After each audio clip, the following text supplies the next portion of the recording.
जय हिंद और बहुत बहुत स्वागत है आप सभी का। आप लोग बहुत अच्छा सपोर्ट कर रहे हैं, उसके लिए तहे दिल से शुक्रिया आप सभी का।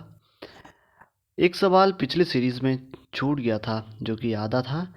जो सवाल मैं कह देता हूँ कि सतत एवं व्यापक मूल्यांकन किस लिए आवश्यक है, ये सवाल था। जिसके दो ऑप्शन थे कि शिक्षण के साथ परीक्षण का तालमेल बैठाने के लिए, या फिर था शिक्षा बोर्ड की जवाबदेही कम करने के लिए। ऑप्शन सी इसमें दिया गया है यहाँ पे कि जल्दी जल्दी की जाने वाली जो गलतियों की तुलना में कम अंतराल पर की जाने वाली गलतियों को सुधारने, या फिर यह समझने के लिए कि अधिगम का किस प्रकार अवलोकन किया जाता है, दर्ज किया जाता है कि वह सुधार किया जा सकता है।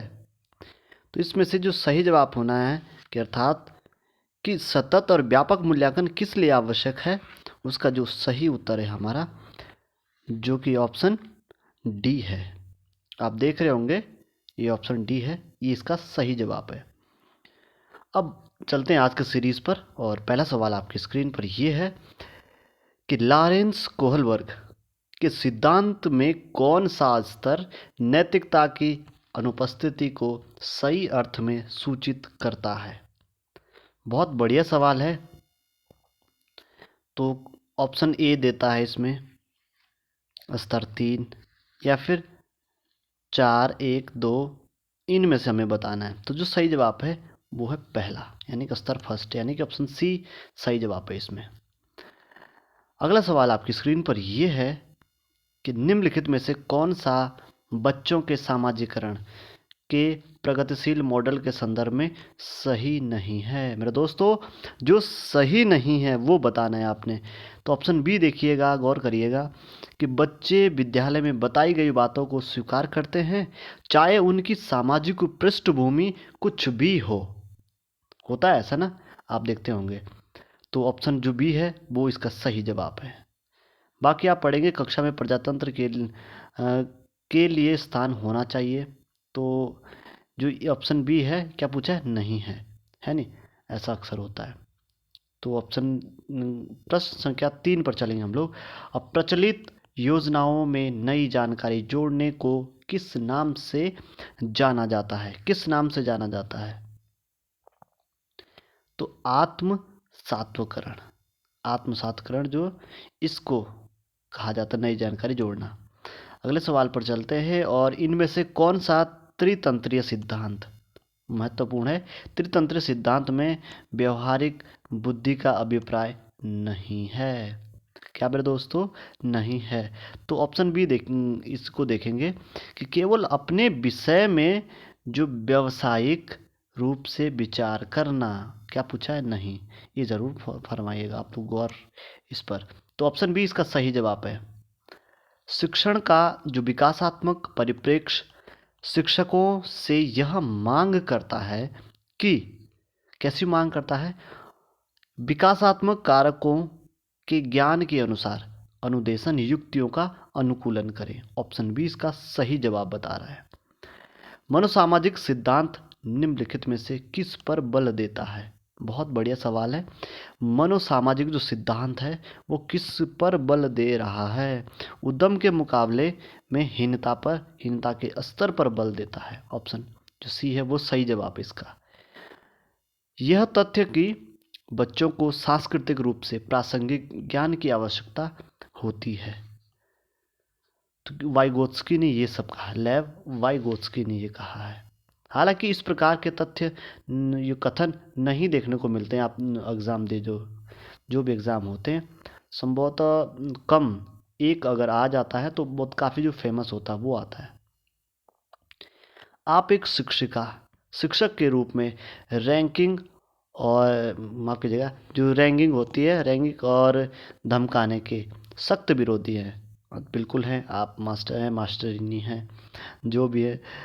तथा इस संदर्भ में विद्यालय में पोस्टर लगवाते हैं, ये भले काम करते हैं आप।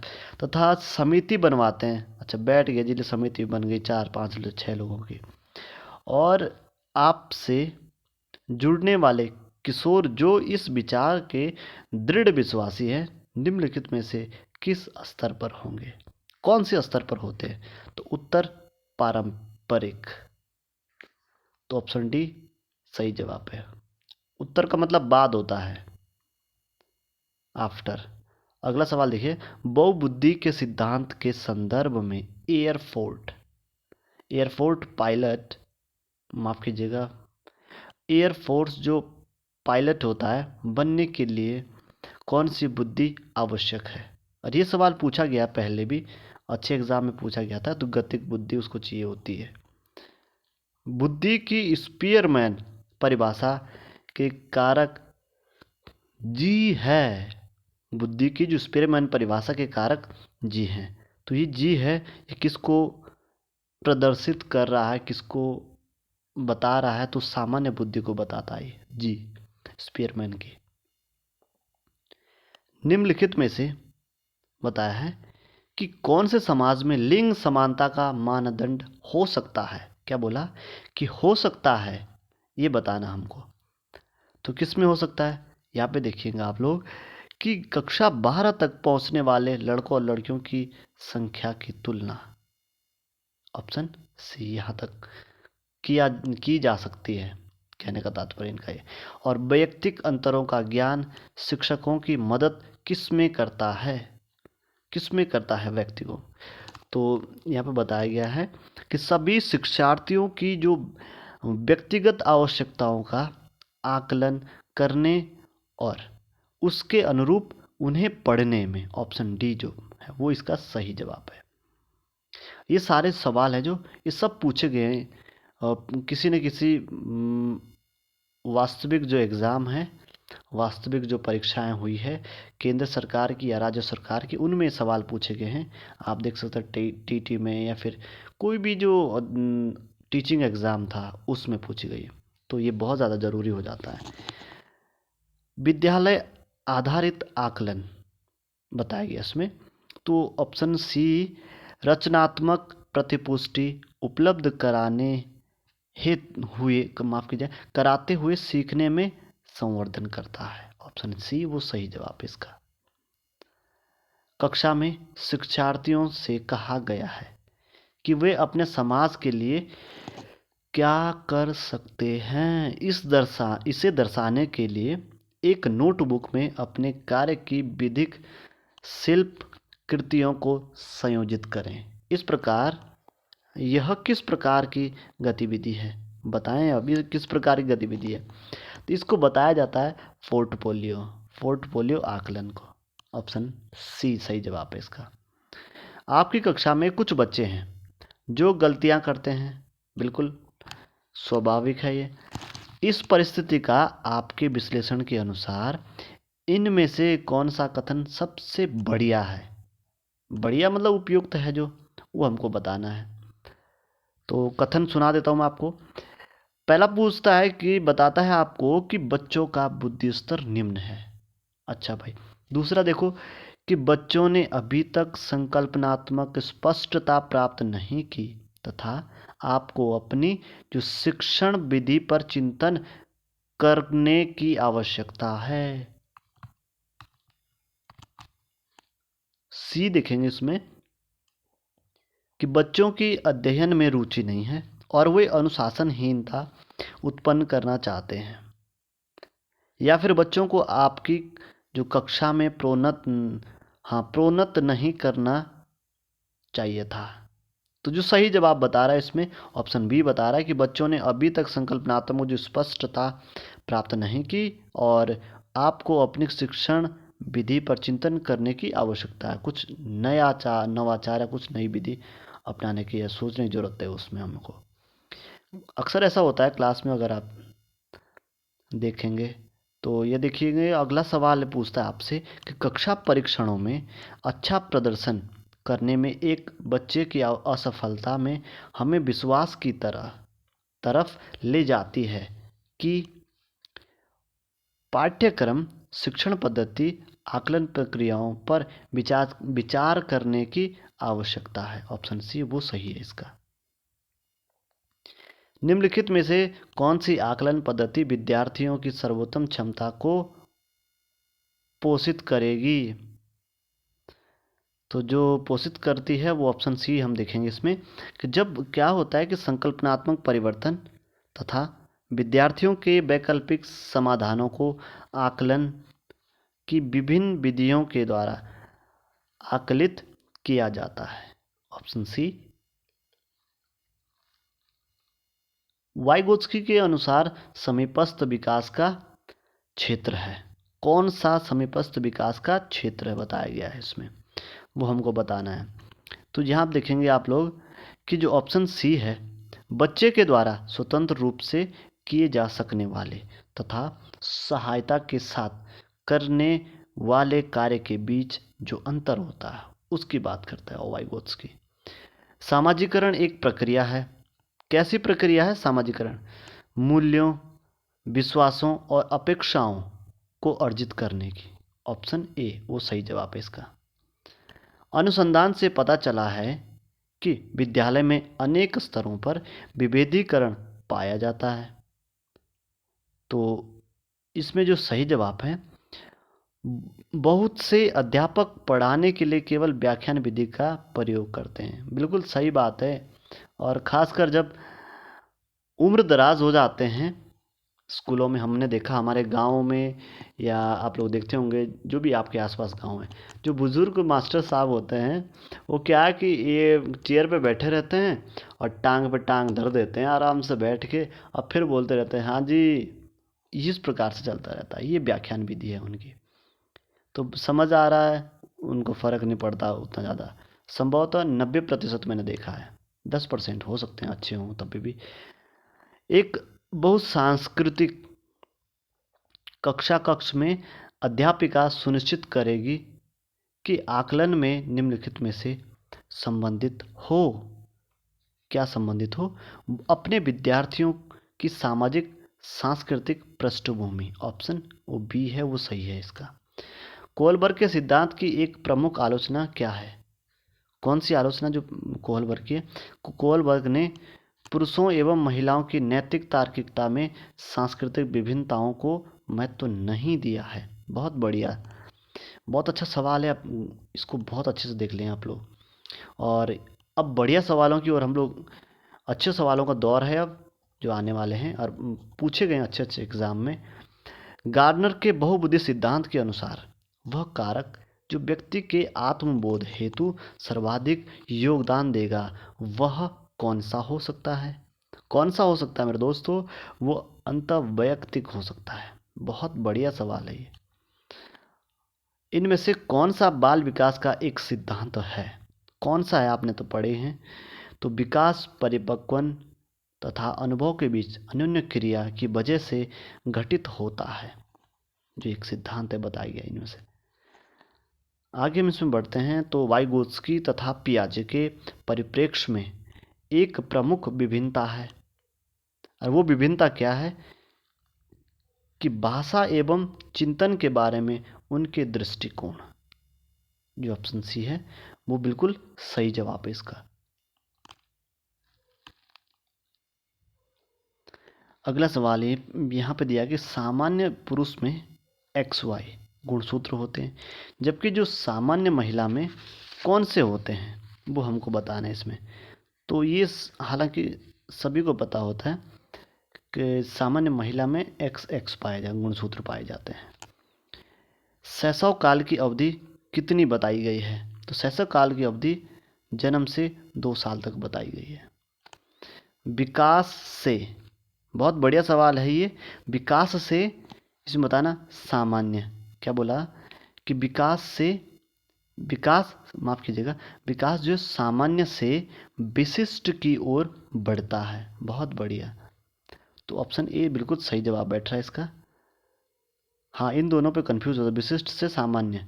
तो सामान्य से विशिष्ट होता है हमेशा जब वयस्क सहयोग, यहाँ पे बताया गया, जब वयस्क सहयोग से सामंजस्य कर लेते हैं तो वे बच्चे के वर्तमान स्तर के प्रदर्शन को संभावित क्षमता के स्तर के प्रदर्शन की तरफ प्रगति क्रम को सुगम बनाते हैं। तो सहयोग देना, ऑप्शन बी जो सही है इसमें। नवीन जानकारी को शामिल करने के लिए वर्तमान स्कीमा अवधारणा में बदलाव की प्रक्रिया वो क्या कहलाती है? मेरे दोस्तों, आत्मसात्वकरण ये कहलाती है। मध्य बाल्यावस्था में जो भाषा है के बजाय अधिक है बताया गया इसमें। तो भाषा मध्य बाल्य अवस्था में भाषा, अब इसमें से देखेंगे आप लोग कौन सा सही हो सकता है। तो सामाजिकृत के बजाय अहम केंद्रित जो होती है वो अधिक है। बाल केंद्रित शिक्षा में शामिल है। बाल केंद्रित शिक्षा में क्या शामिल है भाई, इसको देखते हैं हम लोग। बच्चों के लिए जो हस्तपरक गतिविधियां हैं वो शामिल होती है। कक्षा अध्यापक ने राघव को अपनी कक्षा में अपने कीबोर्ड पर स्वयं द्वारा तैयार किया गया मधुर संगीत बजाते हुए देखा। कक्षा अध्यापक ने विचार किया कि राघव में क्या है, फिर इस राघव में, तो राघव में संगीतमय, मेरे दोस्तों ऑप्शन सी है जो संगीतमय बुद्धि उच्च स्तरीय थी। जब एक शिक्षक, बताया गया इसमें कि जब एक शिक्षक यह समझता है कि स्वाभाविक रूप से लड़के गणित में लड़कियों से अच्छे हैं, यह क्या दर्शाता है कि अध्यापक कैसे हैं, तो वो पक्षपाती हैं। साफ सी बात पता लग रही इसमें भाई कि मास्टर साहब जो है लिंग भेद करता, जेंडर, और शिक्षार्थी यानी अधिगमकर्ता की वैयक्तिक विभिन्नताओं के संदर्भ में शिक्षिका को चाहिए, क्या चाहिए शिक्षिका को, इसमें पूछा गया है वो। तो इसमें जो सही उत्तर बताया कि विविध प्रकार की जो अधिगम परिस्थितियों को उपलब्ध कराना, ऑप्शन ए वो सही जवाब है।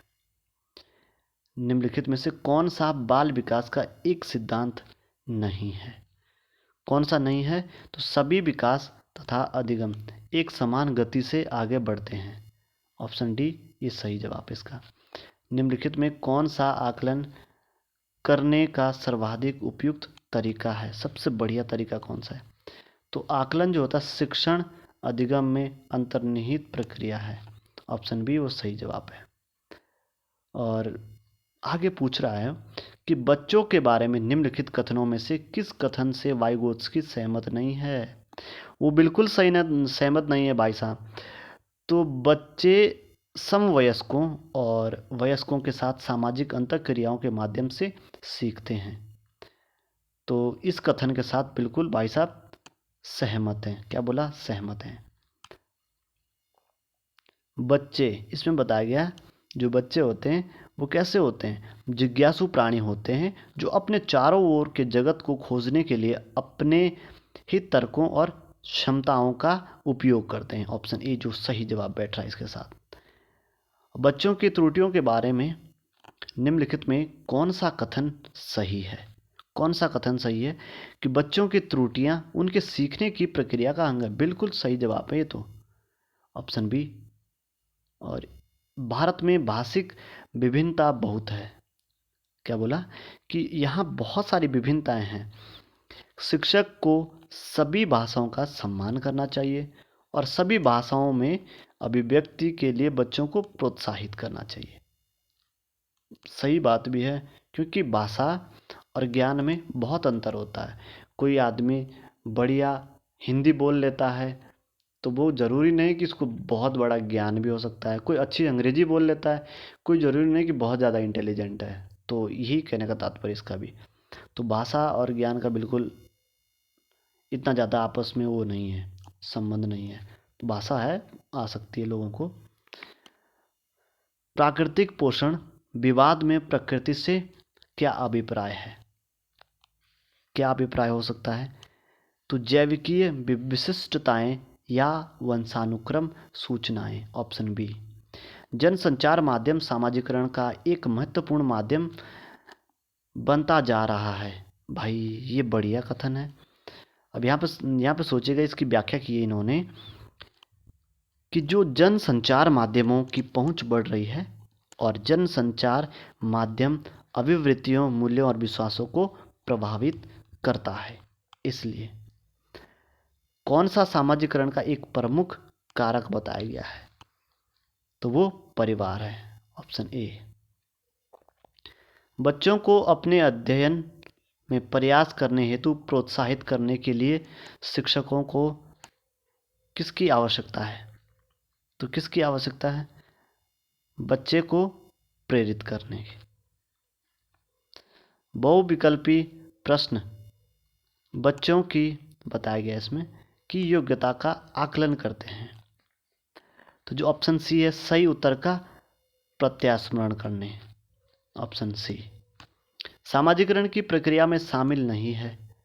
सामाजिकरण की प्रक्रिया में जो आनुवांशिक संचरण है ये शामिल नहीं होता, बाकी चीज़ें शामिल हो जाती है। मानसिक संरचनाएं जो चिंतन के निर्माण प्रखंड हैं, इसके लिए पियाजे ने किस शब्द या किस पद, शब्द या पद भी बोला गया, इसका प्रयोग किया है? तो स्कीमा अवधारणाएं, इसका प्रयोग किया है पियाजे चाचा ने। वाइगोत्स्की के अनुसार बच्चे स्वयं से क्यों बोलते हैं? भाई ये तो घनी बात रहे। बच्चे अपने कार्य को दिशा देने के लिए बोलते हैं, बिल्कुल बढ़िया। और यहाँ पे अर्धशतक लग गया है। अब भारत में बहुत से बच्चे, विशेषकर लड़कियाँ, विद्यालय में आने से पहले और विद्यालय से वापस जाने के बाद घर का काम करते हैं। बिल्कुल करते हैं, हम भी करते हैं। आपके विचार से इस संदर्भ में एक शिक्षिका को गृह कार्य के बारे में क्या करना चाहिए? जब हम थे स्कूल में तो हम भी बिल्कुल करते थे यही। और ऑप्शन डी देखो इसमें कि शिक्षिका को ऐसा गृह कार्य देना चाहिए जो विद्यालय में कराए गए अधिगम को बच्चों के घरेलू जीवन से जोड़ता है। आहा, तब तो मज़ा आ जाएगा भाई। तो ऑप्शन डी सही जवाब है इसका।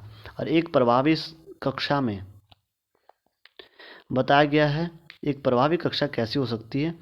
तो बच्चे अपने अधिगम को सुगम बनाने के लिए मार्गदर्शन एवं सहयोग हेतु शिक्षक से सहायता लेते हैं। जो ऑप्शन डी है वो बिल्कुल सही है। और ज्ञान के एक बड़े असंबद्ध भाग को प्रस्तुत करना बताया गया इसमें कि शिक्षार्थियों के लिए अवधारणात्मक समक्ष को प्राप्त करने को कठिन बनाएगा, ऑप्शन बी। क्या बच्चे इसलिए भाषा अर्जित करते हैं क्योंकि उनमें आनुवांशिक रूप से ऐसा करने की पूर्व प्रवृत्ति होती है, या उनके माता पिता प्रारंभिक अवस्था से ही उन्हें गहन रूप से सिखाते हैं? यह प्रश्न आवश्यक रूप से दर्शाता है, किसको दर्शा रहा है आवश्यक रूप से? तो ये दर्शा रहा है भाषा के विकास पर संज्ञान का प्रभाव, ऑप्शन ए वो सही जवाब इसका। एक बच्चा तर्क प्रस्तुत करता है। एक बच्चा क्या करता है? तर्क प्रस्तुत करता है। और सहायक उद्देश्य अभिमुखीकरण, ऑप्शन बी वो सही जवाब है इसका। हम एक बार फिर से पढ़ लेते हैं। एक बच्चा तर्क प्रस्तुत करता है, क्या करता है वो? कि आप यह मेरे लिए करें और मैं वह आपके लिए करूँगा, घोटाला। यह बच्चा कोहलबर्ग की नैतिक तर्कणा की किस अवस्था के अंतर्गत आएगा? है नहीं, ये बताया गया था इसमें। और निम्नलिखित में से कौन सा कथन विकास और अधिगम के बीच संबंध को सर्वश्रेष्ठ रूप से जोड़ता है? तो ये अधिगम और विकास एक जटिल तरीके से अंतर संबंधित हैं।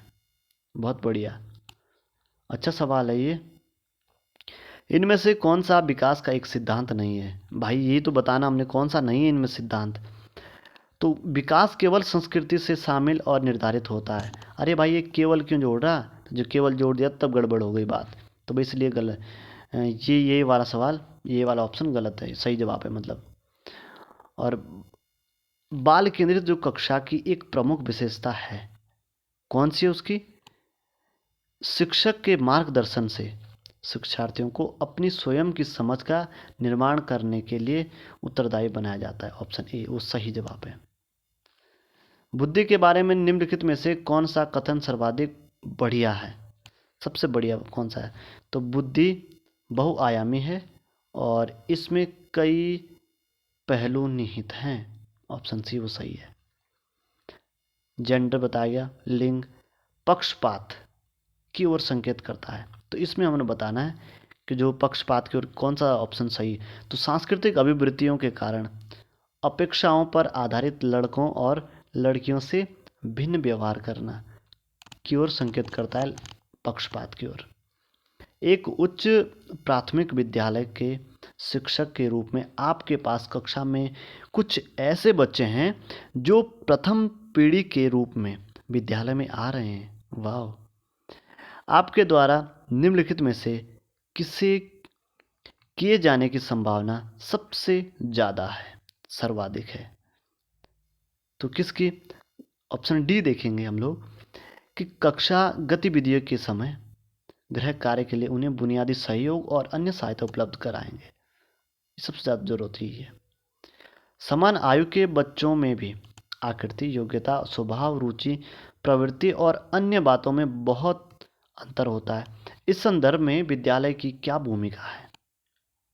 तो इसमें विद्यालय की क्या भूमिका होती है? सुनिश्चित करना कि प्रत्येक बच्चे को अपनी क्षमताओं के अनुसार विकास के अवसर मिले। ऑप्शन सी वो सही जवाब है इसमें। अपनी कक्षा के बच्चों को उनकी अपनी अवधारणाओं को बदलने में आप किस प्रकार सहायता करेंगे? ऑप्शन बी देखिए, तथ्यात्मक जानकारी देकर। ऑप्शन बी वो सही जवाब है। जब बच्चे एक विशेष संख्या में पुस्तकें पढ़ते हैं तो उन्हें एक प्रमाण पत्र दिया जाता है। यह रणनीति शायद अधिक समय तक काम न करे, क्योंकि इसलिए कि यह संभवतः बच्चों को केवल प्रमाण पत्र प्राप्त करने के लिए पुस्तकों को पढ़ने की तरफ ले जा सकता है।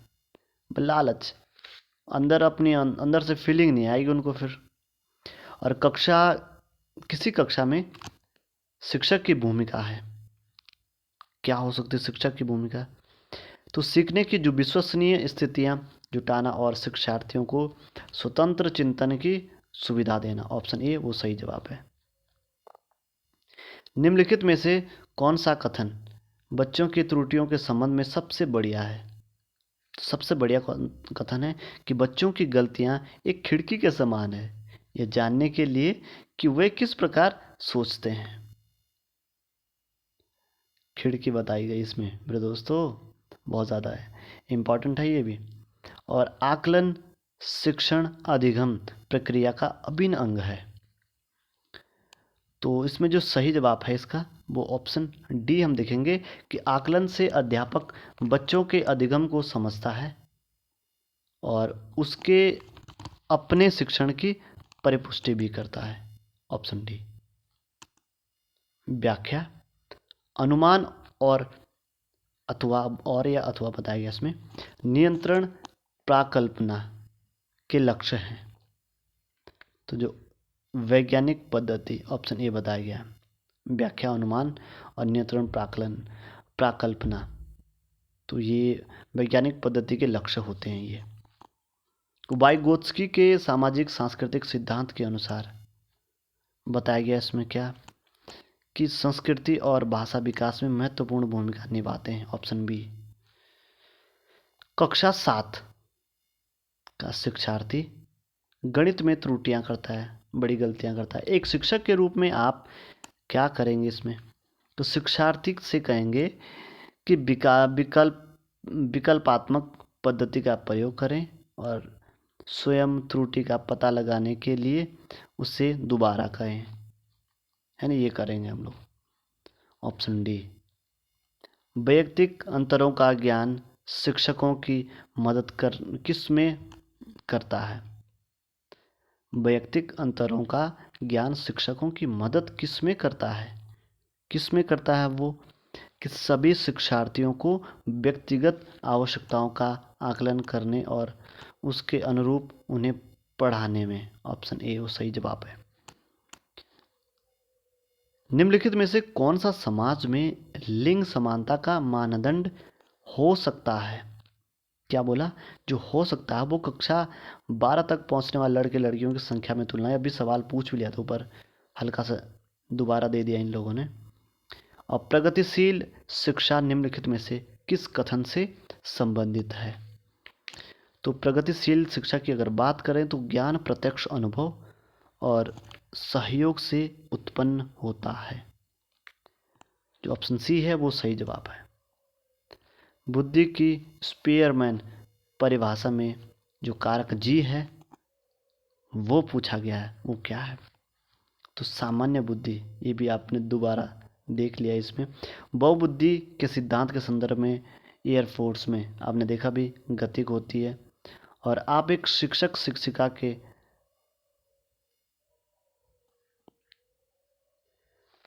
कुछ सवाल वो रिपीट हो रहे थे, तो यहाँ हम देखते हैं इसको कि शिक्षार्थियों को सबसे कम जो प्रतिबंधित विद्यालय वातावरण में रखने के माध्यम से विद्यालय, वो कौन सा सब ऑप्शन सही हो सकता है इसमें?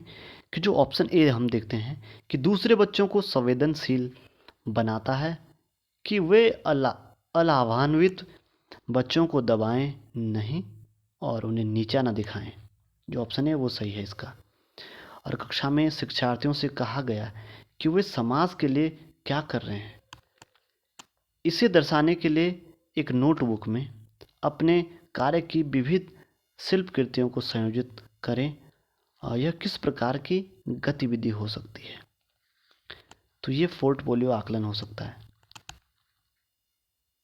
विद्यालय आधारित जो आकलन है वो कौन सा है इसमें से? तो रचनात्मक प्रतिपुष्टि उपलब्ध कराते हुए सीखने में समर्थन करता है। मनोसामाजिक सिद्धांत किस पर बल देता है? तो ये उद्यम के मुकाबले में हीनता स्तर पर बल देता है। शिक्षण का विकासात्मक परिप्रेक्ष्य शिक्षकों से यह मांग करता है कि वे क्या करें?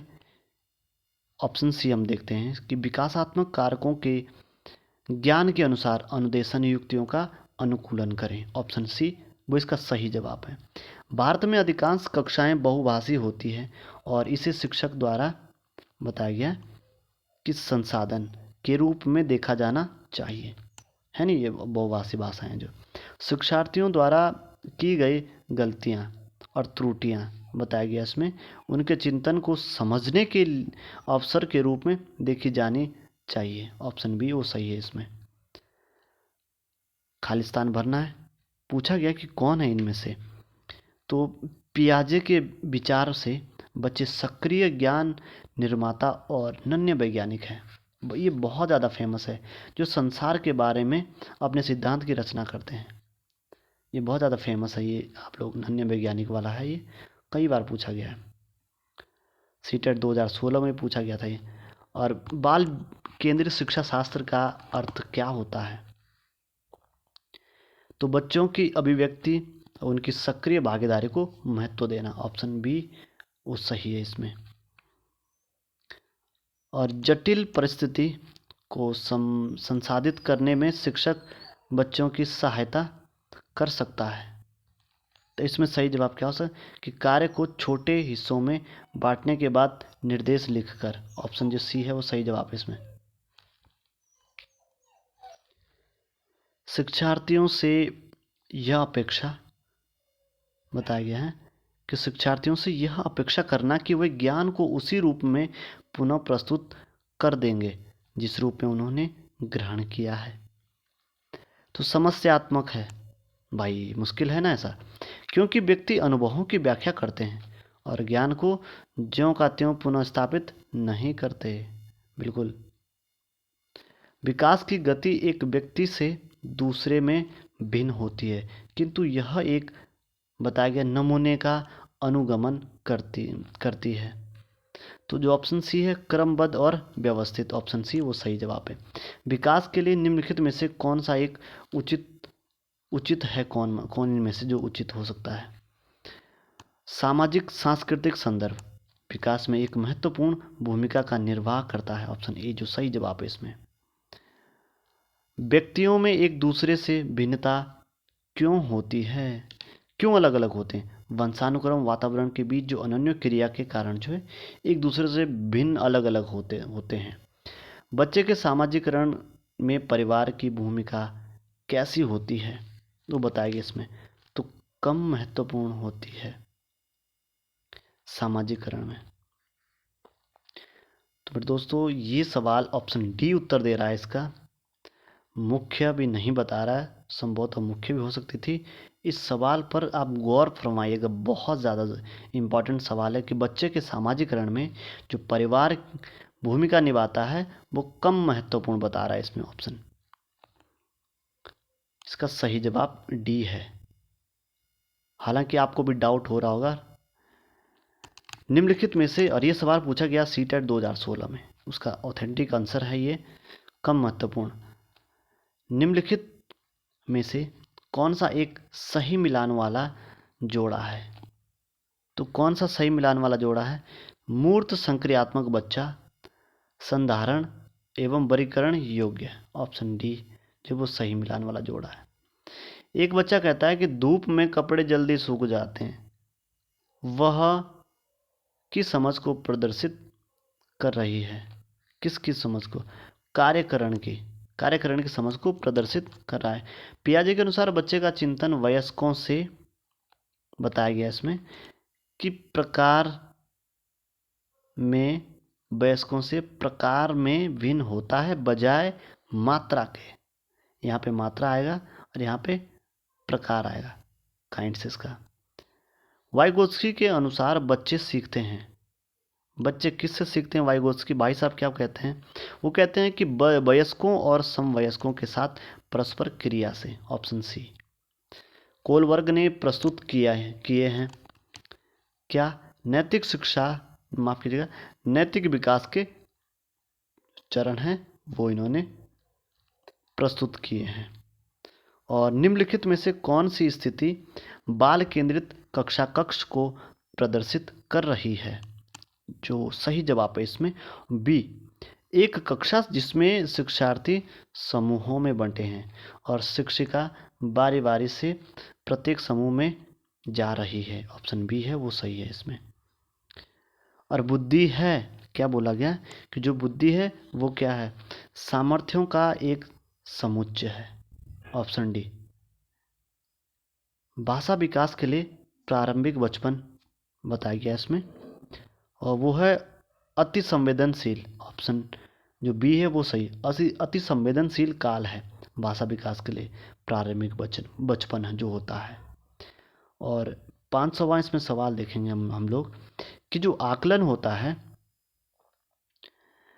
आकलन क्या होता है, क्या बताया गया है इसमें? तो जो सीखने में सुधार का एक तरीका होता है उसी को आकलन बोला गया है, जो ऑप्शन सी है सही जवाब इसका। इसी के साथ ही आज के ये सवाल समाप्त होता है। मिलते हैं आप सभी को एक नई वीडियो में नए लेक्चर के साथ, और ख्याल रखिएगा अपना। और लगातार 2 से 3 बार अगर देखेंगे तो आपको काफ़ी सपोर्ट मिलेगा इन वीडियो से। धन्यवाद आप सभी का।